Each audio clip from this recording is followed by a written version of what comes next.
ప్రముఖుడుగా జాతీయ స్థాయిలో కూడా పేరు తెచ్చుకుని ఇదే పునాదిగా, ఇదే పెట్టుబడిగా, ఈ పత్రిక ద్వారా తెచ్చుకున్న పేరే పెట్టుబడిగా ప్రజల సొమ్ముతో ఇంతకాలం ఒక అవినీతి రాజ్య సామ్రాజ్యాన్ని, అక్రమ సొమ్ము, సమాంతర ఆర్థిక వ్యవస్థను తన స్థాయిలో నడిపిన వ్యక్తి ఎవరైనా ఉన్నారంటే అది రామోజీరావు గారని. గత దశాబ్దమున్నరగా కోర్టులో పోరాటాలు జరుగుతున్నాయి, కేసులు నడుస్తున్నాయి. వాస్తవాలు ఇవని సమాజం పట్ల నిబద్ధత ఉన్నవాళ్ళు కానీ, లేదా ఆయన అరాచకాన్ని బయటికి తీసుకురావాలనుకున్న వ్యక్తులు కానీ పోరాడుతున్నారు.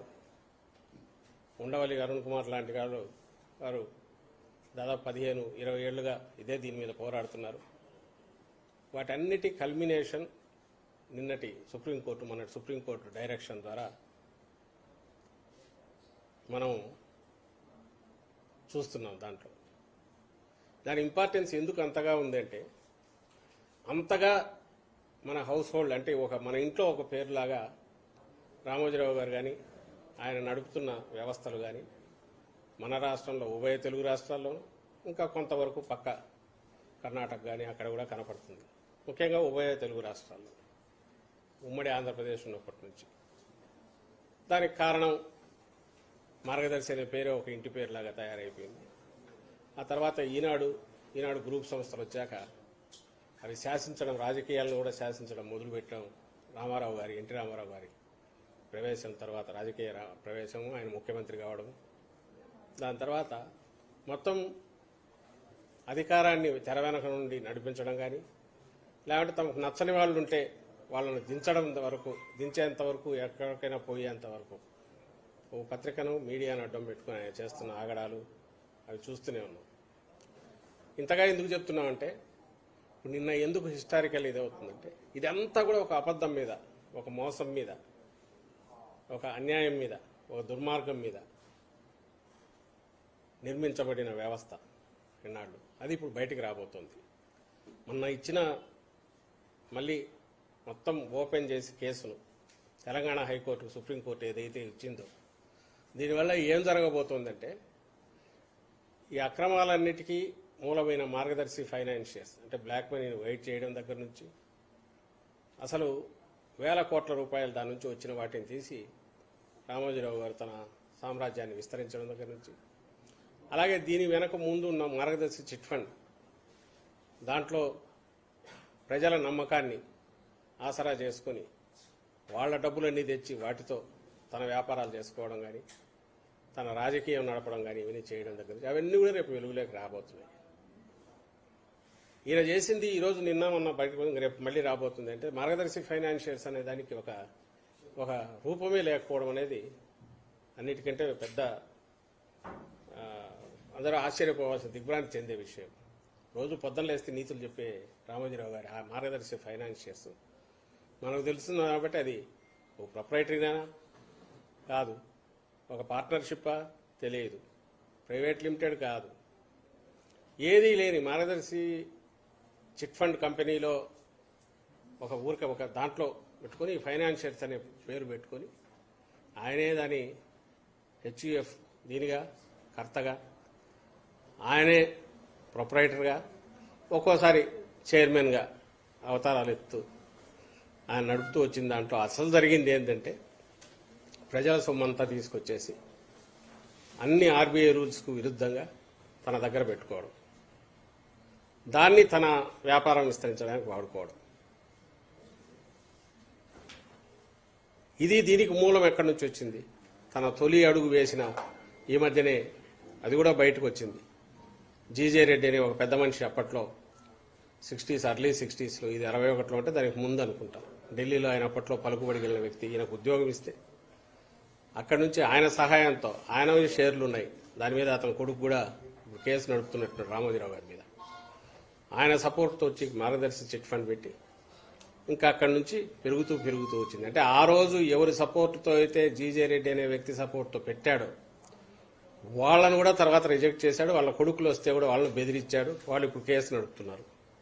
మాకు రావాల్సిన మా నాయన పెట్టుబడికి ఏదో దానికి మాకు రావాల్సింది ఇవ్వండి వాళ్ళు ఇన్నాళ్ళ తర్వాత వస్తే అడ్డంగా పిస్టల్ పెట్టి బెదిరించి సంతకాలు తీసుకొని మమ్మల్ని బయటికి గెంటేశాడు, చేతిలో చిల్లర పెట్టేసి అని వాళ్ళు కేసు వేశారు. అది నడుస్తుంది.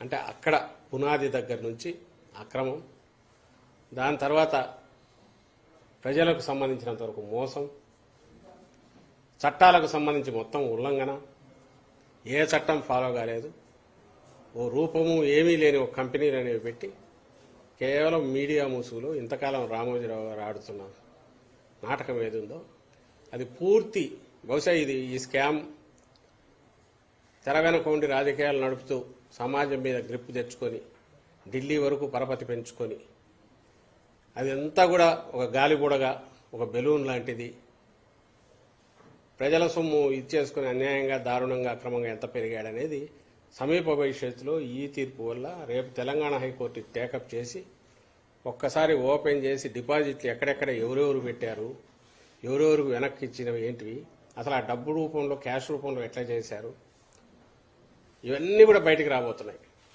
ఘోరం ఏంటంటే ఎవరైతే చట్టాన్ని పాటించాలని చెప్పి ప్రజలందరికీ నీతులు బోధించే రామోజీరావు ఆయన మీడియా బోధిస్తే ఈ పక్క మొత్తం డిపాజిట్లన్నీ క్యాష్ రూపంలోనే క్యాష్ తీసుకొచ్చి ఎక్కడికైతే ఇదైతే వాళ్ళు కట్టలు కట్టి సపరేట్ పెట్టి డీడీలు తీసి దాంట్లో వేయడం.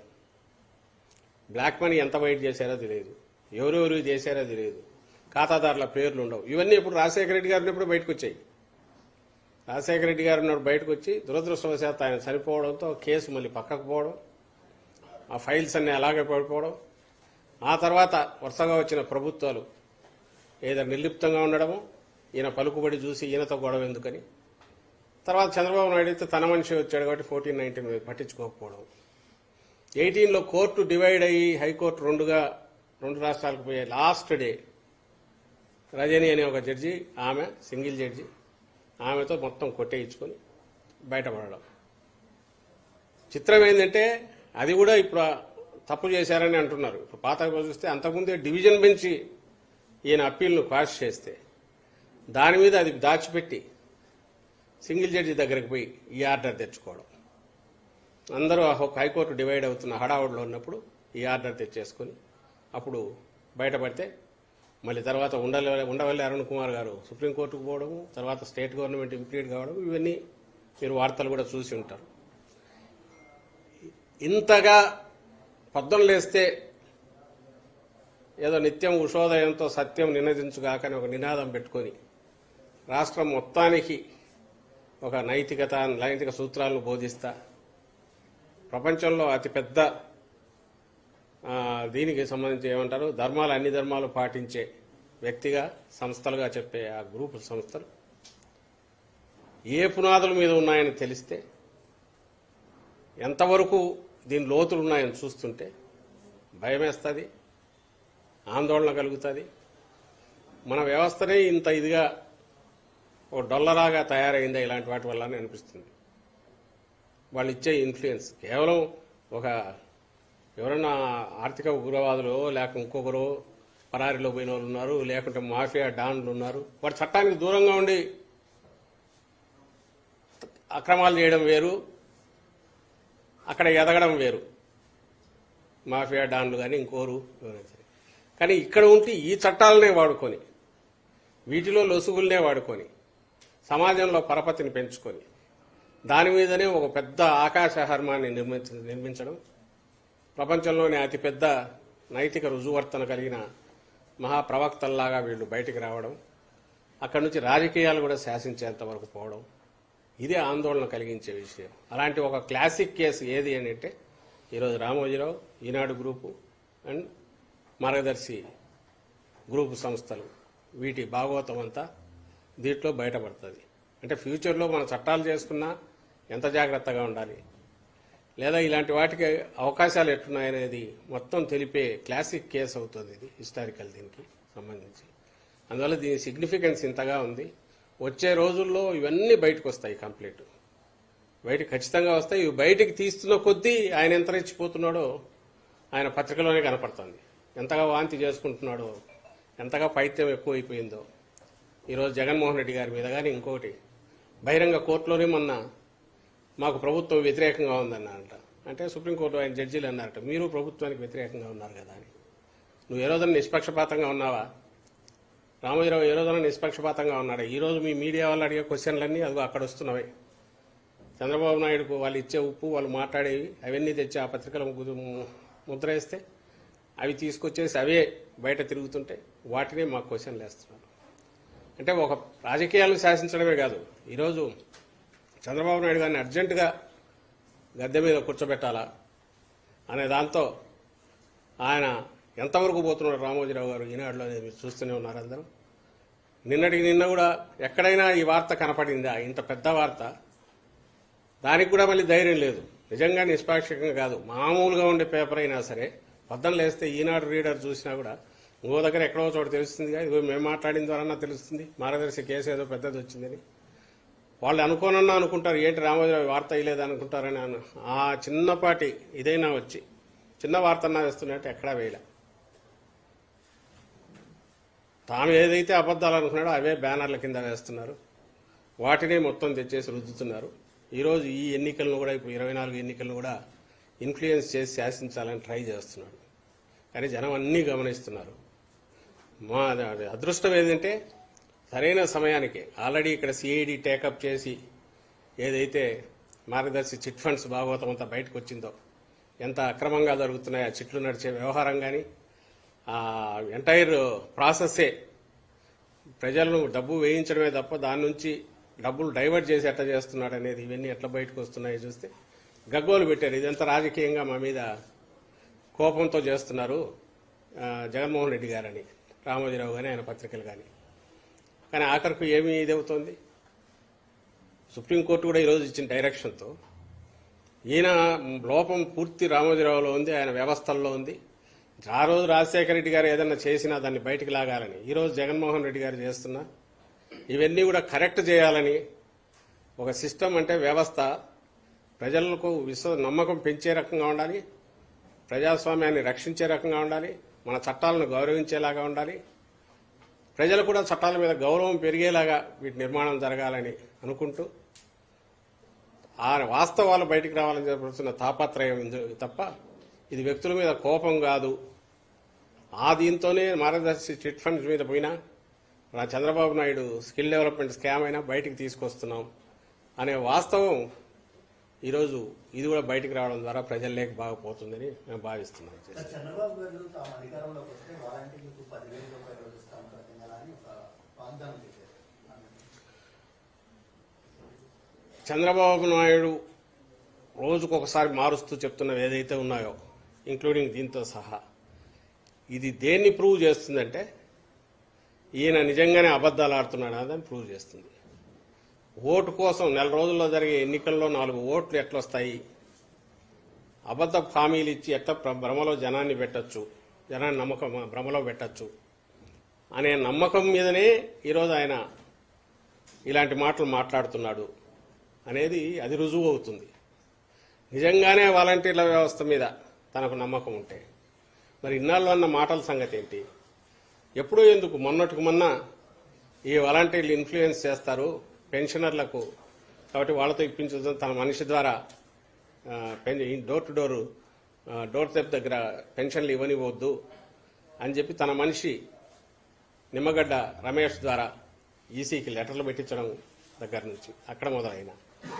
అంతకుముందు వీళ్ళేందుకు గోనె సంచులు మోసే ఉద్యోగమా, ఇళ్ల తలుపులు కొడతారు, ఆడవాళ్ళ వివరాలన్నీ సేకరిస్తారని తాను తన దత్తపుత్రుడు అసహ్యకరంగా మాట్లాడిన మాటలైనా, రాష్ట్రంలో అమ్మాయిలు ఎక్కడన్నా ఇదైపోతే అదంతా కేసులన్నీ వీళ్ళ ఇదున్నారు వెనక వీళ్ళున్నారన్నా, వాలంటీర్లు అంటే వైఎస్ఆర్సీపీ కార్యకర్తలన్నా వాళ్ళ తాట తీస్తామని మాట్లాడిన వాళ్ళ నాయకులు మాట్లాడినా, ఇవన్నీ ఎట్లా మర్చిపోతారు? వాలంటీర్లు కాదు జనమైనా ఎట్లా మర్చిపోతారు? ఈరోజు ఉన్నట్టుండి వాలంటీర్ల వ్యవస్థను కొనసాగిస్తా, 10,000 ఇస్తా, ₹1,00,000 ఇస్తా, 10,000 అని ఎందుకు అయినాడు అర్థం కావట్లేదు, 20,000 1,00,000 అని కూడా అని ఉండొచ్చు. అంతకుముందు అన్నట్టున్నాడు మీ నైపుణ్యం పెంచి 40,000 సంపాదన చేస్తానని. ఈ ముందన్నవి ఎప్పుడైతే అంతగా రాగానే ఆ వ్యవస్థనే తీసేస్తాను అని ఎప్పుడైతే అన్నాడో వాటిని పక్కకు తోసేసి ఉన్నట్టుండి ఇది అనడంతో ఈయన ఎంత అబద్ధాల కోరు ఈ రోజుకు మారలేదు. 95లో ఎట్లున్నాడో 2024లో కూడా అట్లే ఉన్నాడు. 14లో ఎట్లా మోసం చేశాడో అంతకు డబుల్ మోసం ఈసారి చేస్తాడని ప్రజలకు బాగా అర్థమైంది ఈ మాట మాట్లాడడంతో. ఇప్పుడు వ్యవస్థను కొనసాగిస్తానంటున్నాడు. వీళ్ళని ఉంచాడు, ఈ వాలంటీర్లను తీసేస్తాడు, జన్మభూమి కమిటీలో ఉండే వాళ్ళను దాంట్లోకి తీసుకొస్తాడు. తీసుకొచ్చేసి వాళ్ళకి 10,000 చేస్తాడు, వాళ్ళకి 15,000 కాదు 20,000 చేస్తాడు, పై ఆదాయం కూడా వచ్చేట్టు చేస్తాడు. ఈరోజు చూసిన తెలంగాణలో అది ఎంత నిజమో తెలియదు కానీ వాళ్ళు ఏదో కమిటీలు పెడతాము, దాంట్లో ఆ సభ్యులు చెప్పిన వాళ్ళకే పథకాలు ఇస్తామని అన్నారండి. అది అఫీషియల్గా అన్నారో తెలియట్లా, నేను ఈరోజు చూశాను. సేమ్ చంద్రబాబు నాయుడు వస్తే ఏం చేస్తారంటే ఇప్పుడు వాలంటీర్లను తీసేసి జన్మభూమి కమిటీలో వాళ్ళు కావాలంటే వాలంటీర్లను పేరు పెట్టి, ఎందుకంటే ఆ జన్మభూమి కమిటీ అనగానే జలగలు గుర్తొస్తాయి జనానికి, రక్తం పీల్చిన జలగలు గుర్తొస్తారు కాబట్టి అవి వాళ్ళకి వాలంటీర్లను ముద్ర వేసి బాగుంది పేరని వాళ్ళు చెప్పిన వాళ్ళకే పథకాలు ఇవ్వాలనేది రేపు వస్తుంది. ఆ మధ్య లోకేష్ కూడా అన్నాడు, వాలంటీర్లు రేపు ఎవరున్నా మా వాళ్ళు చెప్పిన వాళ్ళకే స్కీమ్స్ ఇవ్వాలా, మేము చెప్పిన వాళ్ళకే బెనిఫిట్స్ ఇవ్వాలా అనేది వాళ్ళు అంటూనే ఉన్నారు. ఆ స్వభావం అందరికీ తెలుసు. పేరు మార్చొచ్చు, జన్మభూమి కమిటీ సభ్యులు దాంట్లోకి వస్తారు. అలాగే కింద వాళ్లకు ఆదాయం వచ్చేట్టు, అవినీతి పెరిగేట్టు పూర్వం ఏదో ఉందో ఆ రోజులు మళ్లీ తీసుకొస్తాడు చంద్రబాబు నాయుడు. అది మాత్రం ఖాయం. జగన్మోహన్ రెడ్డి గారు పెట్టిన శాచురేషన్ పద్ధతో లేకుంటే ఎవరి ఏమంటారు రికమెండేషన్లు కానీ అవినీతి కానీ కరప్షన్ ఫ్రీ పెట్టి అర్హతలు ఉన్న వాళ్ళందరికీ 100% ఇస్తున్న సిస్టమ్ ఏదైతే ఉందో అదైతే మొత్తం పోతుంది. వాలంటీర్ అనే పేరు ఆయన ఎలాగో రాడు, కానీ ఆయన కోరిక వస్తే వాలంటీర్ పేరు ఉంటుంది, కానీ దాంట్లో ఉండేది మాత్రం జన్మభూమి కమిటీ సభ్యులే ఉంటారు.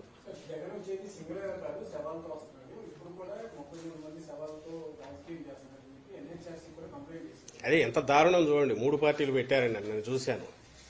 ఏ రోజైతే నేను ఇంతకుముందు అన్నట్టు నిమ్మగడ్డ రమేష్ అనే వ్యక్తి ద్వారా వాలంటీర్లతో ఇంట్లకు పంపించొద్దని ఇచ్చాడు, అది ఎంత అడ్డం కొడుతుందో వాళ్ళకు బూమరాంగ్ అయి వెనక్కు తగులుతుందని గమనించినప్పటి నుంచి గంగవేరులు ఎత్తిపోయి ఆ రోజు నుంచి వరుస పెట్టేసి మేము వాళ్ళని వద్దన్నాం కానీ వీళ్ళ దగ్గర ఇవ్వద్దని లేదు కదా. ఒకసారి వాళ్ళని వద్దన్నాం కానీ 130,000 మంది మరి సచివాలయ ఉద్యోగులు ఉన్నారు, వాళ్ళతో ఇంటికి ఇప్పించవచ్చు కదా అని ఇంకోసారి ఇది అంటున్నా కానీ ఎప్పుడైతే ఆయన చేసిన చంద్రబాబు నాయుడు చేసిన పనితో సెక్రటేరియట్కి వచ్చి వృద్ధులు చనిపోతే అది ఆసరా చేసుకుని ఆ చావును మళ్లీ తీసుకొచ్చేసి దాన్ని రాజకీయం చేసి మా మీద వేయాలని చూసి రీజను చంద్రబాబే. లక్షణంగా సింపుల్ క్వశ్చన్, వాలంటీర్లు ఇళ్లకొచ్చి ఇవ్వడం వల్ల ఇన్ఫ్లుయెన్స్ చేస్తారనుకుంటే 4 ఏళ్ల 8 నెలల్లో 4 ఏళ్ల 6 నెలల్లో ఎంత, ఎందుకంటే మనం రాగానే ఇమ్మీడియట్ రాలే, 4-5 నెలలకు వచ్చారు కాబట్టి ఇన్నాళ్లు చేస్తున్న పని వాళ్ళు అదే. ఇన్నాళ్లు చేసిన ఇన్ఫ్లుయెన్స్ ఈ 1 నెలలో అయితే పోదుగా. ఆ మాత్రం కామన్ సెన్స్ ఆయనకు లేదు, ఆలోచన లేదు. ఇన్ఫ్లుయెన్స్ ఏం చేస్తారు? వాలంటీర్ సిస్టమ్ పెట్టడం అనేది కాదు. నువ్వు జన్మభూమి కమిటీ పెట్టావు, వాలంటీర్ వ్యవస్థ పెట్టావు, దాని ద్వారా మేము చేయించిన మంచి పనులు ఏమున్నాయి ఆ సిస్టమ్ ద్వారా, అవి ప్రజలకు ఎప్పుడైతే నేరుగా అందుతున్నాయో దానివల్ల వీళ్ళ వాలంటీర్లకు ఇంపార్టెన్స్ పెరిగింది, దానివల్ల ఆ సిస్టమ్ సక్సెస్ అయింది తప్ప పర్సే ఏదో 2,60,000 మందిని పెట్టినందువల్ల వాళ్ళ ఇన్ఫ్లుయెన్స్ పెరగడం అనేది ఉండదు. 10 లక్షల మందిని పెట్టే పెరగదు. అదే నేను ఎప్పుడు అంటుంటా, వీళ్ళు కాదు బెనిఫిట్స్ తీసుకునే వాళ్ళు ఉన్నారు, వాళ్ళు ఆల్రెడీ ఇన్ఫ్లుయెన్స్ అయి ఉన్నారు. దేంతో ఇన్ఫ్లుయెన్స్ అయి ఉన్నారు? ఇదిగో ఇక్కడ జగన్మోహన్ రెడ్డి అనే లీడర్ ఉన్నాడు, ఈయన మాత్రమే చెప్పిన మాట మీద చెప్పిన దానికంటే ఎక్కువ మా బతుకులు బాగుపరుస్తున్నాడు, చెప్పిన హామీలన్నీ పూర్తి చేసి మాకు ఖచ్చితంగా ఏమేమి ప్రామిస్ చేశాడో అవి ఇస్తున్నాడు, ఈయన పాలనలో మా బతుకులు బాగుపడినాయని వాళ్ళు ఆల్రెడీ ఇన్ఫ్లుయెన్స్ అయినారు. వాళ్ళని నువ్వు ఎట్లా మారుస్తావు? చంద్రబాబు నాయుడు మార్చగలడా వాళ్ళను? వీళ్ళని మార్చాలని చూసి ఆ ప్రాసెస్లో వీళ్ళని రానికుండా చేయాలని చెప్పి ఆ ప్రాసెస్లో ఆత్రంలో వృద్ధులు కొంతమంది ఇది లేని వాళ్ళు రోడ్డు మీదకి వచ్చి ఎండలకి ఎదిగితే ఇప్పుడు అది తెచ్చి మా మీద పెట్టాలని చూడడం, గవర్నమెంట్ మీద పెట్టాలని చూడడం, వైఎస్ఆర్సీపీ నిందించాలని చూడడం, ఆయనకు ఏం దిక్కు తెలియట్లేదు. డెస్పరేషన్ తప్ప ఏం ఉన్నట్లేదు. ఈ డెస్పరేషన్లో ఏం చేస్తున్నాడో కూడా అర్థం కావట్లేదు.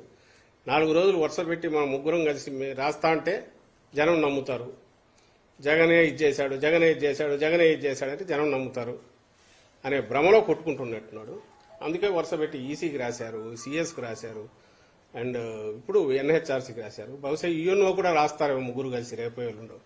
ఈ మాదిరి ఇట్లా జగన్మోహన్ రెడ్డి గారికి చేస్తున్నారు, ఆయన వల్లనే ఇదేంది అని రాస్తారేమో. కానీ నేను ఇంతకుముందు అన్నట్టు రాష్ట్రంలో ఉన్న ప్రజలందరికీ ఏం జరుగుతుందో తెలుసు.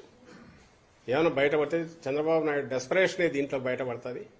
ఎందుకంటే తీర్పు, ప్రజల తీర్పు క్లియర్గా కనపడుతుంది, రైటింగ్ అది వాళ్ళ క్లియర్గా ఉంది, చూస్తున్నాడు. అందుకోసం ఇట్లాంటివన్నీ పొద్దుపోని మాటలన్నీ మాట్లాడుతున్నారు. సార్, ఓటమి భయంతోనే వైసీపీ హింస రాజకీయాలు చేస్తుందని పల్నాడు, తర్వాత మచిలీపట్నం, ప్రకాశంలో జరిగిన కొన్ని దాడులు టెస్ట్ కేసులు చూపిస్తున్నారు చంద్రబాబు. ఎంత అన్యాయం. ఇప్పుడు మచిలీపట్నంలో జరిగింది, ఎవరో మా వాళ్ళని కొట్టారు. కొడితే ఎమ్మెల్యేవు ఇదేం అన్యాయమే అని అడిగాడు. నిన్న ఒంగోలులో జరిగింది, నేను విన్నంతవరకు చూసినంత వరకు వాలంటీర్ దీనికి రాజీనామా చేసి ఎలక్షన్ క్యాంపెయిన్లో మా పార్టీ వాళ్ళతో వెళ్తుంటే నువ్వెందుకు వచ్చావు, వాళ్ళెవరో అడ్డం పడ్డారు, టీడీపీ ఫ్యామిలీ ఎవరో అంటే. దాన్ని అక్కడ స్టార్ట్ చేసింది, గొడవ చేసింది వాళ్ళు. వాలంటీర్ ఎందుకు వచ్చారని అడిగే హక్కు నీకేముంది? వాలంటీరు వచ్చినందువల్ల అందులో రాజీనామా చేసిన వ్యక్తి అక్కడికి వస్తే అడగడం వాళ్ళ తప్పు. గొడవ మొదలు పెట్టింది వాళ్ళు. గొడవ పెట్టి ఆ గొడవలో ఏదైనా జరిగితే మళ్ళీ నింద మా మీద వేయాలి. రేపు ఎన్నికల్లో తీర్పు ఏదనేది ఖచ్చితంగా ల్యాండ్ స్లైడ్ మెజారిటీతో విక్టరీ మాకు రాబోతోందని తెలిసిన తర్వాత వైఎస్ఆర్సీపీకి గంగవేరులెత్తి ఓట్ల దగ్గర నుంచి ఇదిగో ఇలాంటి వాటి దగ్గర నుంచి ఎక్కడ పడితే అక్కడ ఇంకా ఏది కాకపోతే దాన్ని ఏమంటారు ఆఖరకు ఏదేదో గొడ్డలి, అది ఈ మధ్య మానేసినాడు గొడ్డలి అనడం.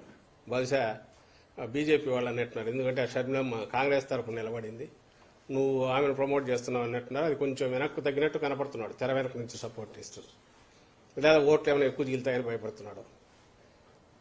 ఏ రాజకీయ నాయకుడు కాదు, ఒక వ్యక్తిగా కూడా సమాజంలో, సభ్య సమాజంలో మాట్లాడాల్సిన భాషను వదిలేసి అడ్డగోలుగా మాట్లాడడం దగ్గర నుంచి, చిల్లర చేష్టల దగ్గర నుంచి, అండ్ వెకిలితనం దగ్గర నుంచి, ఆఖరుకు నిస్పృహతో హిస్టరీ అని అవన్నీ హిస్టీరిక్గా మాట్లాడడం దగ్గర నుంచి, డెలీరియంలో సంధి అవస్థలో ఉండేవాడు మాట్లాడే భాష నుంచి, ఇవన్నీ చంద్రబాబుతో మొదలై ఆయన దత్తపుత్రుడికి అంటుకుంది.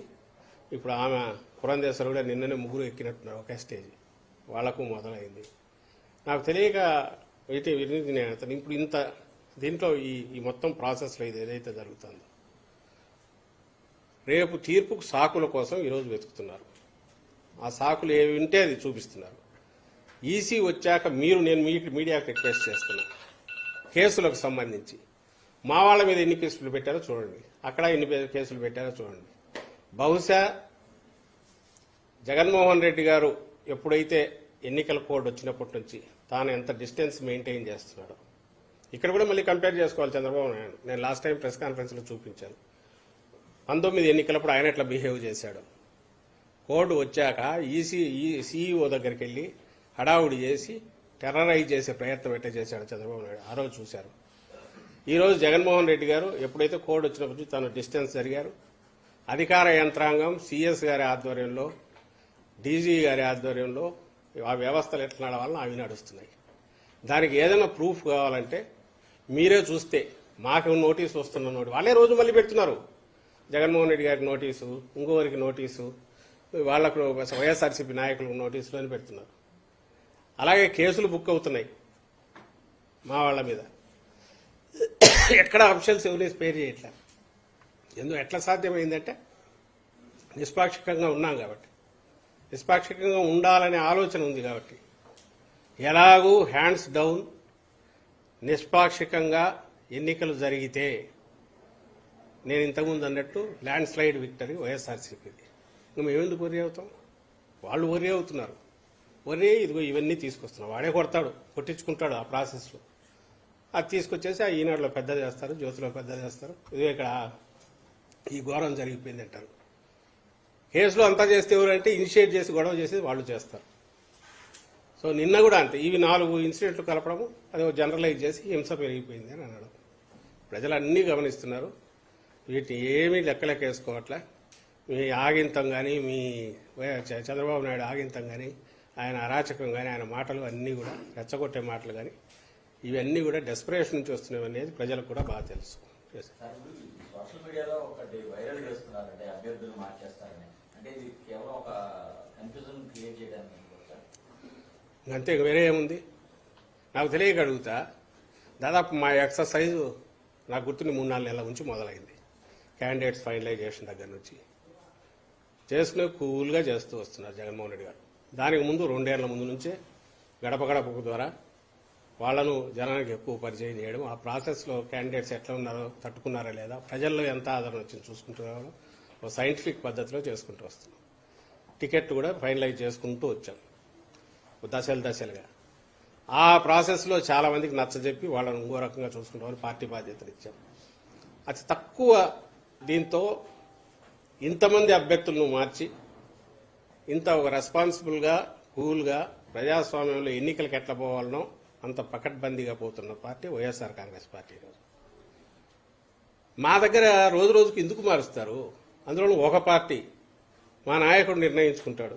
ఆయన కూడా ఏంటి, నేను ఇంతకుముందు అన్నట్టు శాస్త్రీయంగా సర్వేలు అలాగే అందరితో డిస్కస్ చేసి వాళ్ళ దీన్ని కూడా ఆ నాయకులు వాళ్ళతో కూడా మాట్లాడి ఇంతకాలం ఎక్సర్సైజ్ చేస్తూ ఫైనలైజ్ చేసిన జాబితా ఇది. ఇక్కడ ఉంటుందా గందరగోళం? అక్కడ ఉంటుంది. మొన్నటి వరకు అసలు పొత్తు ఏందో తెలియదు. చంద్రబాబు నాయుడు పవన్ కళ్యాణ్ కలవాలనుకున్నాక బీజేపీ ఎప్పుడు ఎంటర్ అయింది? పవన్ కళ్యాణ్కి ఎన్ని చెప్పాడు, ఆఖరికి ఎన్ని దించాడు? ఫస్ట్ పొత్తు ఫైనలైజేషన్ దగ్గర నుంచి, తర్వాత సీట్ల ఖరారు దగ్గర నుంచి, తర్వాత క్యాండిడేట్ల వీటి వరకు ఎన్ని గందరగోళాలు. ఈ రోజు కూడా గందరగోళం అక్కడ ఉంది. దీన్ని కన్ఫ్యూజ్లో చేయడానికి, అంటే వాళ్ళదాన్ని కవర్ చేసుకోవడానికి, ఈ పక్క కూడా ఏదో జరగబోతోందని చెప్పడానికి వీటి మీద సోషల్ మీడియాలో అడ్డగోలుగా రాయిస్తున్నారు. అవి ఎంతవరకు పోతున్నాయంటే ఈరోజు జగన్మోహన్ రెడ్డి గారి ఆయన రోడ్ షోలు కానీ ఆయన సభలు కానీ జరుగుతున్నాయి. దీన్ని చూశాక అక్కడి నుంచి డైవర్ట్ చేయాలంటే ఇటు పక్క వేయడం. రీజన్ ఏదంటే ఎవరో ఇక్కడ జాయిన్ అయినారు కాబట్టి వాళ్ళని చేస్తారని. ఇదే తెలుగుదేశం పార్టీనా అంటే ఎత్తిపోయి దివాలా తీసే టైంలో ఆ టైంకు ఎవరు దొరికితే వాళ్ళని తీసుకుని ఏదైనా చేసుకోవడానికి. ఇది వైఎస్ఆర్ కాంగ్రెస్ పార్టీ సిస్టమేటిక్గా ఆర్డర్లో నడుస్తుంది. చేంజెస్ అనేవి చేంజెస్ కోసం ఉండవని ఫస్ట్ నుంచి చెప్తున్నాం. ప్రతిసారి మేము అనౌన్స్ చేసినప్పుడల్లా అడిగేవాళ్ళు ఇంకా ఎన్ని ఉంటాయని. అవసరం ఉంటే ఎన్ని ఉంటాయో అన్నీ ఉంటాయి. బట్ కేవలం ఏదో 4 వ్యక్తులు వచ్చినారనో లేక దాన్ని ఏమంటారు ఈ రకంగా క్యాస్ట్లు మార్చాలనో లేక అవతల దీని గురించి ఇచ్చేయాలనో అప్పటికప్పుడు ఏదో తాత్కాలికమైన దీంట్లో జరగాల్సిన అవసరమూ లేదు, జరిగే పరిస్థితి కూడా లేదు.